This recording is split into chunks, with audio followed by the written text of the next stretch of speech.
It's the Black Real Estate Dialogue. Tune in. Tune in. Tune in. Tune in. So can you walk us through your first purchase? Yeah, at that point I was still, I was agent, well, still agent. That's the full-time job, and then the investments keep the money coming in. Everything just gets siphoned right into the investments.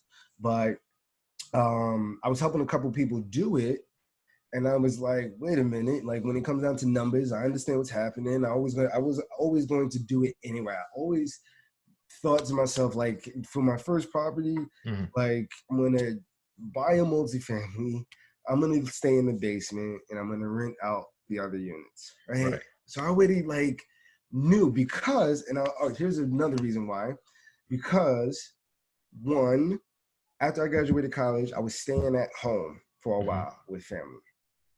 Blessed to say I have the opportunity. If anybody has that opportunity, you stay at home until you buy your first property, right? So staying at home, which for a single guy is okay when he's stacking and has a plan in place and things like that.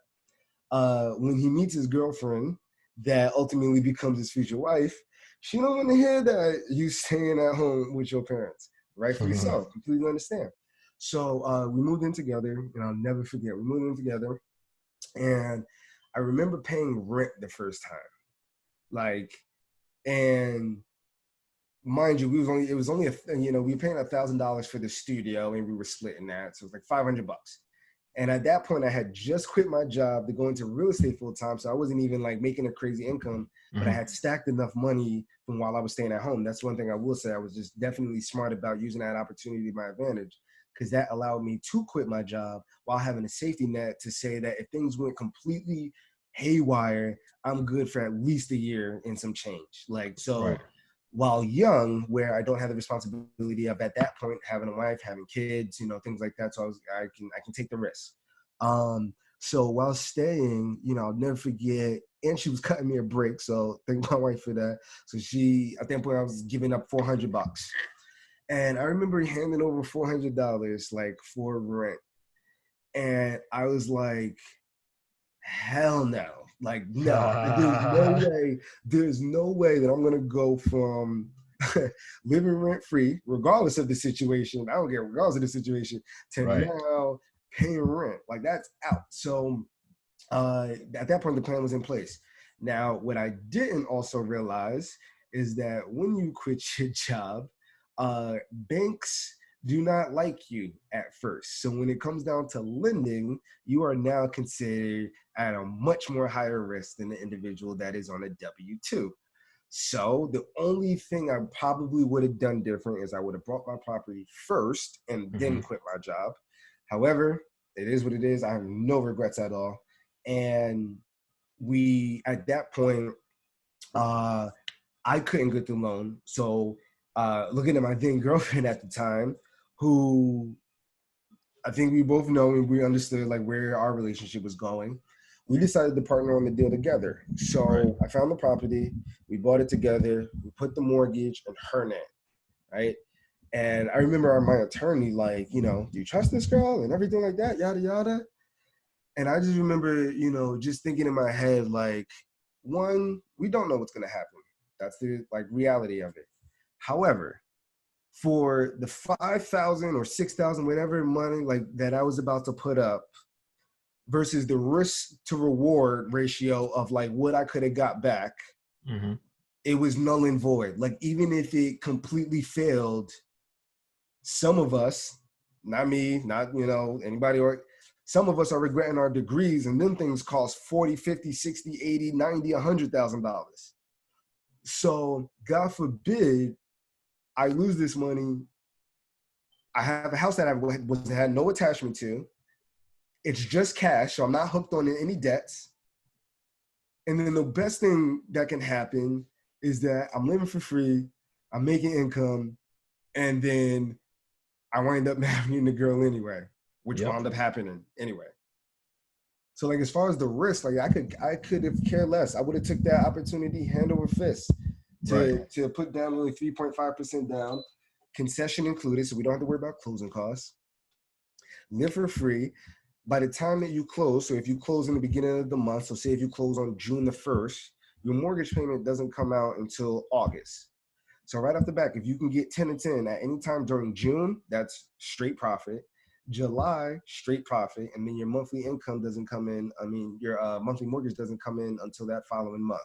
Right. So right off the back, I've already accrued half my money before we even got tenants into the project. I mean, before the mortgage even came out.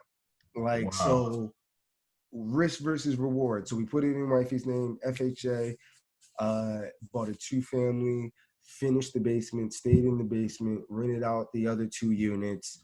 We were making about, I don't know, maybe $600 or $700 a month. 600, 700, yeah, about that. So Wow. yeah, try That's to go really nothing good. less than I try to go nothing less than 1,000 Wow. at That least is for cash amazing. flow. That is Yeah, amazing. living for Wow. rent free, change your life. And because she helped me, just with like holding me down, like while I was building the business, while I didn't have, I tell the story. I made $5,000 my first year, 5,000, or at least that's what I claimed on my tax returns. The gross was like 15,000. But no money, like no money at all, no money at all. But obviously, once you hit that bend, that's where real estate is a really snowball type of business. Hmm. And it's once you're in the mix that things like really start to pop off, and you're like, okay, this is why I joined it for sure. Wow. Wow. Yeah. Something I want to make sure we don't pass over is partnership in multiple ways. So it's obvious you found the right person. And I think a lot of people may have had too much pride to have their partner on the loan because they're in a particular situation, they're in between jobs, what have you, right? But I think it's a really great thing that you saw the bigger picture, because for on your end, you're like, you know what? I know I'm gonna have a future with this person. Mm-hmm. Real estate is something I'm knowledgeable about, and I think would help us as a family as we grow into the future. And so you swallowed your pride, and basically day one, once you get tenants in, you're making income. And then you mentioned the cash flow you were making, and so just I'm just thinking like the story could have been so much different if you didn't take that calculated risk. You know what I mean? So I think it's really admirable that you saw the bigger picture, and you didn't mind that. For now, this is just how it has to be done. And to put even more of a risk factor on it, it was just the fact that like, and I don't know if it's the Gary Vee nature, but Gary Vee's Yeah, like big on like, yo, dude, if you mess up, like what? Like like when you really break down like what happens if this messes up or doesn't happen, like when you really break down the worst case scenarios, they're not that bad. They're honestly not that bad. And here's for everybody, right? And I had people that like are like cash ready, but yeah, won't pull the trigger because of whatever reason, X, Y, Z. Let me right. tell you something. I'll never forget because it was such a and to the testament. I'll never forget. Um it was my second. It was I was getting into my second year, so I obviously got through the first year, which at that point was a dud. And going into the second year, I had just started to get like consecutive closings or kind of a back to back closing scenario. Um, and I'll never forget. I had just closed on a deal. The check was like I think 6 grand. Yeah, I think the check was about 6 grand or so. And mind you, taxes have to come out of that, right? Because we get our whole check up front. So I think I put like $1,000 or $2,000 to the side for taxes. And as soon as I received the check, and mind you, this is one of like the first checks of the year. And again, I still haven't had like built that business. It wasn't until like a little bit after that we really like got into very, very consistent, great income.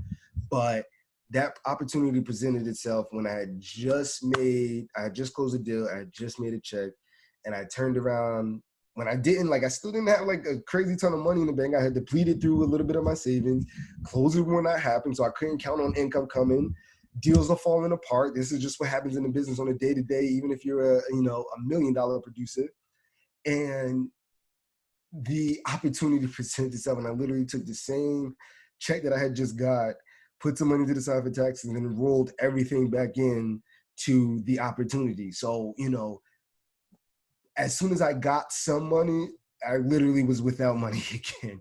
Right. But it was for a big opportunity. Now, right now, The property's $125,000 in equity. Mhm. Now, still in for free.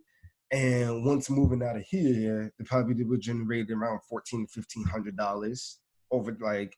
So now, like, hell yeah, it was a good move. But it's always when I didn't feel like pulling the trigger or was like a little hesitant of pulling the trigger that I made the most money. Are you looking for a community of like-minded individuals and access to experts in real estate? Yeah, Are you interested in real estate but need more support and guidance?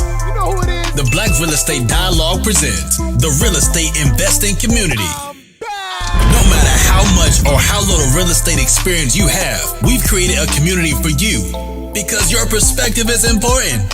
Alright, tell me, where's the number one place where you can do Q&A with experienced guest speakers 2 times per month? How about unlimited access to past guest speakers' recordings? What about a private Slack channel to engage in daily discussion with everybody in the community to share resources and support each other? Head on over to blackrealestatedialogue.com. That's blackrealestatedialogue.com. It's the real estate investing community presented by the Black Real Estate Dialogue. Come join us today.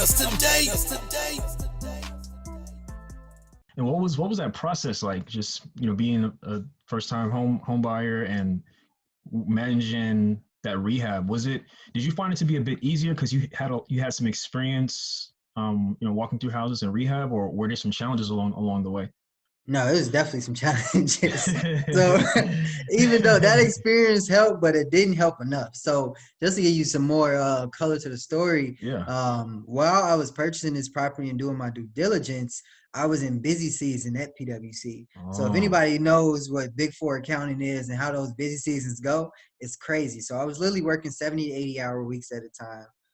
While, doing my due diligence and purchasing the property. So it was a ton of things I missed. And that was just out of just being sheer exhausted mentally from, the day-to-day in my 9 to 5. Well, it was really like 9 to 2 a.m. at that point. But Right. so I missed certain things, like little things that I shouldn't have missed. Like the whole time I was doing my renovations, I thought I had central air throughout the units. And one day, I went to my contractor. I'm like, is the air working? He's like, what do you mean? I'm like, the central air. He's like, you don't have AC units. What are you talking about? I'm like, so that was like another $5K that I had added on. But I just learned so much, especially like doing due diligence with contractors. One thing I made a mistake with, I didn't get 3 estimates. I kind of just went with my first referral. So my realtor actually referred the contractor that I used, and I kind of trusted her, and coupled with the fact that they flip houses together and their work was quality. But obviously, him having a vested interest in those projects, being that his money is involved, it's a little bit different. Right.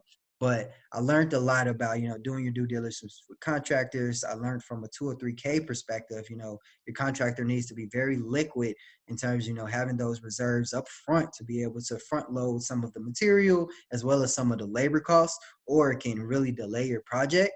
I really learned a ton about, red flags to look for when contractors are actually, on the job. And in terms of the renovation, I really learned a lot as well. Because, even though I wasn't supposed to be doing some of the work, I did a ton of the work. And at some point, to speed up the progress of the project, I started hiring my own trades, and then I started buying my own material as well, to move the project along a little bit quicker. And then probably the biggest mistake I made was being cheap.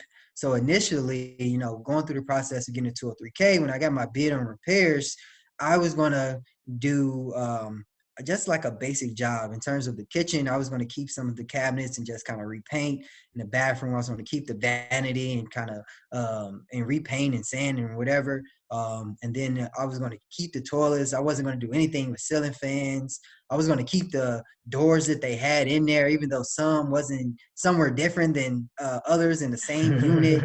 Like I was going to do a half-ass job. And I had kind of a revelation that if I'm going to do it, I need to do it right.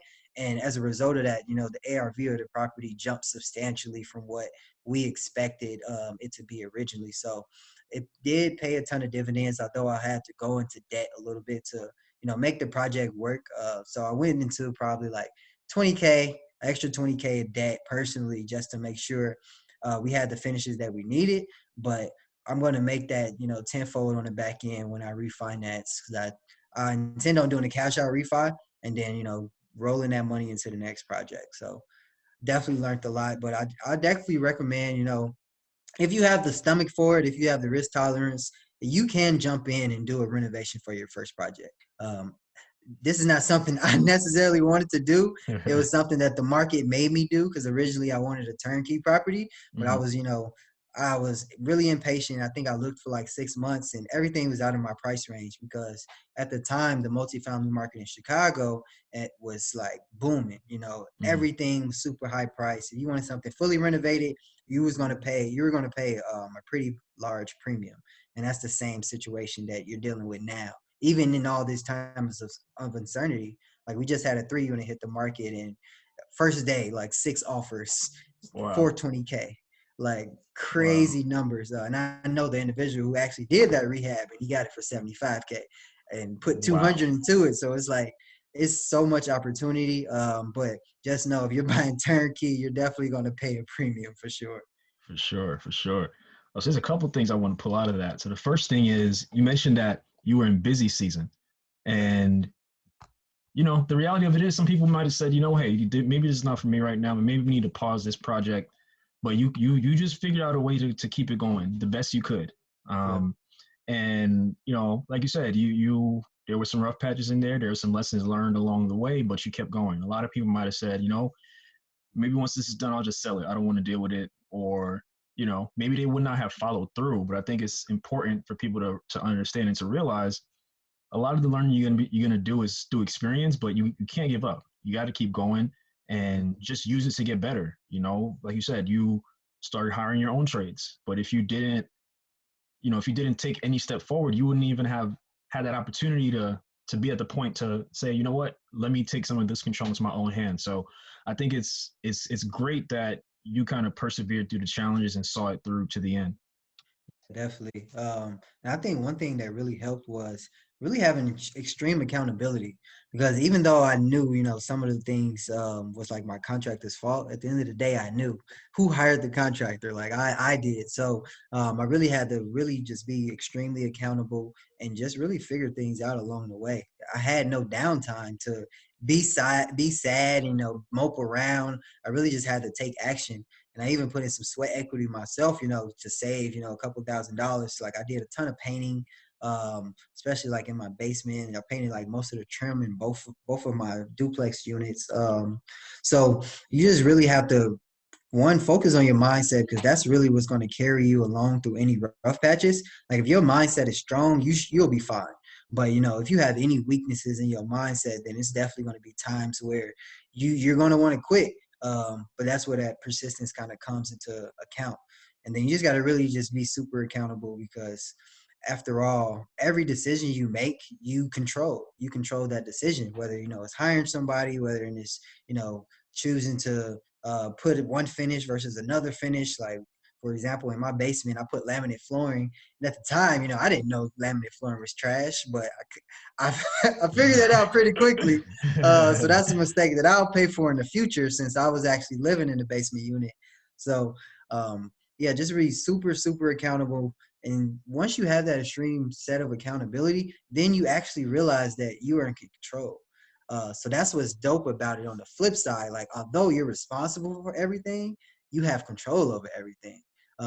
And some people don't believe that they have control over, certain things in their life. But if you believe you have control over it, now you're able to dictate your outcome. Like, now you're able to believe, even though you're not sure if something's going to work, in the back of your mind, it's like, okay, I know it's going to work because I'm going to make it work because I'm in control.